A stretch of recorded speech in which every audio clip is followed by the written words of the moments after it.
Why do we have such a hard time guarding our eyes? What are we afraid of? It's like FOMO. We're afraid to miss out on the enjoyment. We're just concerned maybe we'll lose the opportunity. Let's have the following perspective. We're familiar, the Gemara tells us a well-known account about someone who is careful in the mitzvah of tzitzis.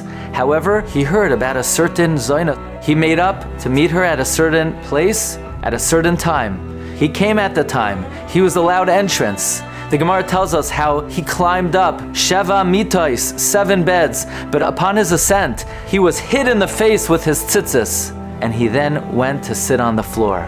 He realized that his 4 tzitzis would serve as 4 edim, 4 witnesses who would testify against him. And she asked him, "Did you see an imperfection in me? Tell me, what was wrong with me?" And he said, "Actually, you're the most beautiful person I ever saw." She said, "What happened?" He told her the story. She said, "Tell me, what Beis Medrash do you learn in? Who's your Rebbe?" He gave her all the details. She wanted to convert. So she gave 1/3 of her money to the Roman officials. 1/3 of her money she gave to the poor. 1/3 of her money she took with her. She went to the Beis Medrash of Reb Chia. She said, "Reb Chia, I would like to convert." Reb Chia said, "You can't convert. Maybe you're converting just to marry someone." She told Reb Chia the story, how she was inspired by this person's self-control. Reb Chia said, "In that case, go marry him." Says the Gemara, there's only one item she didn't give away. She didn't give away the linen that was going to be used for that Avera.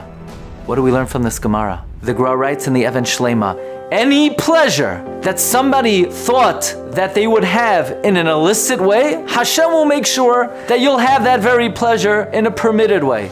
You never lose out in life. The Stipler writes that sometimes it's very hard for us to overcome sin because we're afraid we're losing out. Says the Stipler, you never lose out. In no short time, Hashem will make sure that you get that very pleasure in a way that is mutter.